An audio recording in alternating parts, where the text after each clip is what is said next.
The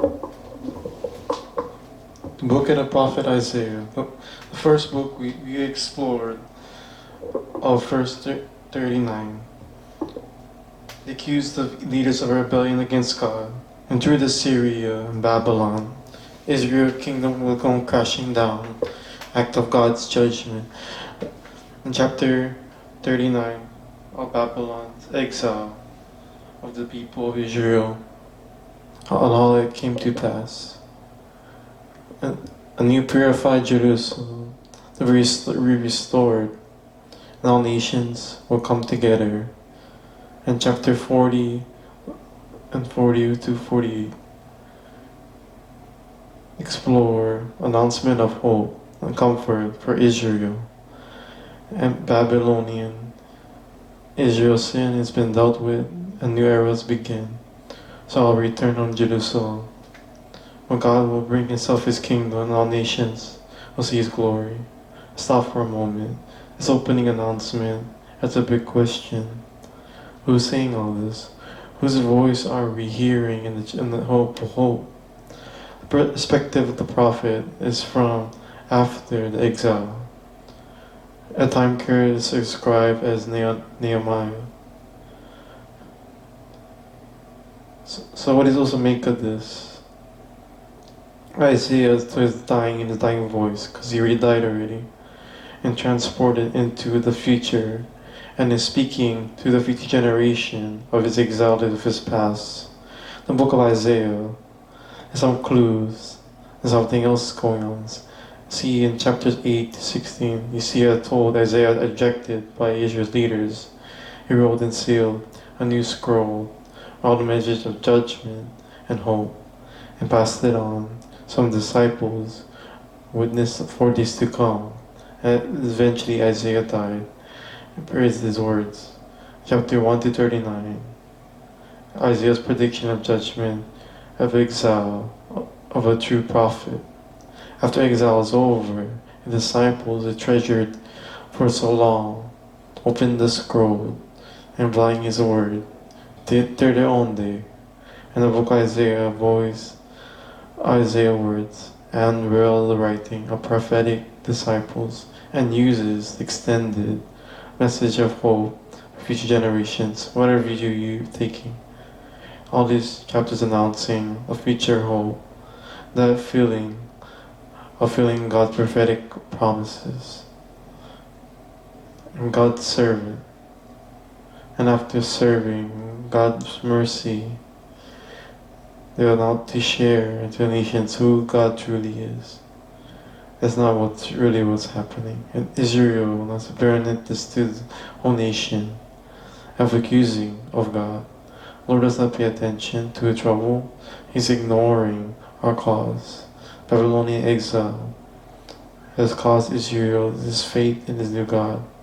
And as not powerful as Babylon are greater than our God. Chapter 41 is like a trial scene. God is responding to doubts and accusations. He says first, Babylon and Babylon. It's not a divine neglect. It's not divinely orchestrated, and Israel's sin. For Israel's sake, God raised up for Israel to conquer Babylon. Come at home. The CIA's words, the right conclusion, right to draw. Is there God is the kingdom of history, at the end of the nations, and the fall of Babylon. At Israel should see the hands in God's work, telling the nation who He is, the end of the trial. And Israel is still rebellious as their ancestors, and God disqualifies them as servant. And God is still on the nation, bless the nation. God is going to do new thing to solve this problem. Who's the next section, 49 to 55. The figure of God, God's servant, is going to feel God's mission, do what Israel failed to do. And God gave the servant you are title of Israel. And this person a mission to restore the people of Israel. And second, to be the light of nations. We're told the servant is empowered by God's Spirit. Now it's the nudes, and also the good news, and to the to all the Mega King, like it's talked about. and how the servant will bring to God. He's going to be rejected and beaten and be killed by his own people. And then in reality, he's been accused and sentenced to death.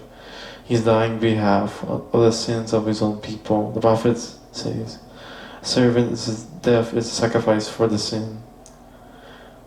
After his own death, the servant is alive again. By his death, we have provided a way to make people righteous and put in the right relationship with God. The section concludes, I had two ways to respond. Some really respond with humility and accept what God did by half, the servants and the seed. These are the ones that experience the blessing of Messianic King. The others simply they are wicked, resist, and the servant. And in the final section, the sixth, the servant inherent to God's kingdom. These chapters are beautifully designed, like a symmetry, for all the themes of the book. And three beautiful poems. How the God empowers His Spirit, serving God's kingdom, and reaffirms all the promises of hope. And in Jerusalem, inhabited by God's justice and mercy to the New Jerusalem. And two long prayers of repentance, refess Israel's sin and reveal all the evil they sin around them. And God asks to forgive them. His kingdom will come on here on earth. And he cited these two God's prayers, with more poems, contrast between the wicked and the servant, of the wicked that persecute them. He brings justice to all, the blue to this good world, with evil and selfishness, idolatry. He's going to remove them from the city forever. The servants, the humbled before and own their evil, they are forgiven. They will inherit Jerusalem, which we discover it's the image for a new creation, where death and suffering.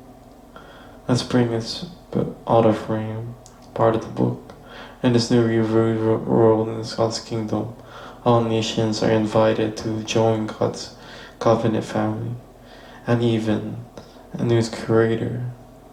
And the book Isaiah ends in a grand vision, the fulfillment of God's promises through the suffering of God's covenant family, and to all the nations of the hope of justice, our new creation, or God's creation, here and on earth as it is in heaven. And that's was the most powerful hope of Isaiah.